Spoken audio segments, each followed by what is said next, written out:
ये कह रहे हैं कि अगर हमारी मांगे नहीं मानी जा सकती तो जो विधायक है आगे इस्तीफा दे दे, हम तो बेरोजगार हैं, वो भी बेरोजगार हो जाएंगे और मिलकर झारखंड को चला लिया जाएगा। तो मतलब स्पष्ट मांग है कि अब छात्रों की आगे बढ़ने की कोई मंशा नहीं है और ये शांति दिख भी रही है।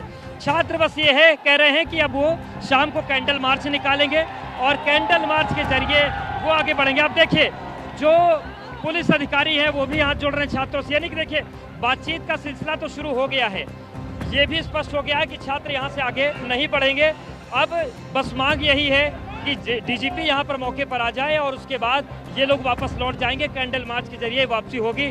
आप देखिए शांति पूरी तरीके से हो चुकी है। धन्यवाद। हमारी मांग बस इतना ही है, सीजीएल रद्द, जेपीएससी रद्द, टीडीपीएल बैन और सीबीआई जांच। इससे के सिवा हमें कुछ नहीं चाहिए। जेपीएससी तो रद्द करने पर सरकार सहमत है, तो सीजीएल भी रद्द होना चाहिए। ये देखिए ये क्या दो अर्थी बातें हो रही है। देखिए बैरिकेटिंग का एक पार्ट और हटा दिया छात्रों ने। तो एक तरफ तो ये कहा जा रहा है कि हम आगे नहीं बढ़ना चाहते। आप देखिए कितनी बड़ी बैरिकेटिंग है, कितनी बड़ी बैरिकेटिंग है। ये पूरी की पूरी बैरिकेटिंग उठा कर ले गए। तो देखिए यहाँ पर लग रहा है कि जो आंख मिचौली का खेल देवेंद्र नाथ महतो खेल रहे थे, शायद वही छात्र भी खेल रहे हैं। अभी वॉलंटियर ने कहा, वॉलंटियर्स छात्र प्रतिनिधियों के द्वारा बनाए गए हैं, वो कह रहे हैं कि हम आगे नहीं बढ़ेंगे। दूसरी तरफ छात्र बैरिकेडिंग लेकर जा रहे हैं। जेपीएससी অর্থাৎ ঝাড়খণ্ড পাবলিক সার্ভিস কমিশন এবং জেএসএসসি অর্থাৎ ঝাড়খণ্ড স্টাফ সিলেকশন কমিশনে কম্বাইন্ড গ্র্যাজুয়েট লেভেলে পরীক্ষায় একাধিক অনিয়ম ঘটেছে।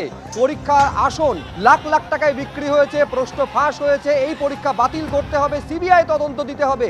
এই দাবিতে ছাত্র বিক্ষোভকে কেন্দ্র করে উত্তাল। আর সেই ছাত্র বিক্ষোভে পুলিশের লাঠিচার্জকে কেন্দ্র করে রীতিমতন শোরগোল পড়ে গেল আজকে রাঁচিতে। ঠিক যে ছবি দেখা গেছিল রাজধানী দিল্লিতে, যেখানে দিল্লি পুলিশ লাঠিচার্জ করেছিল, যার প্রতিবাদে সরব হয়েছিল বিরোধীরা।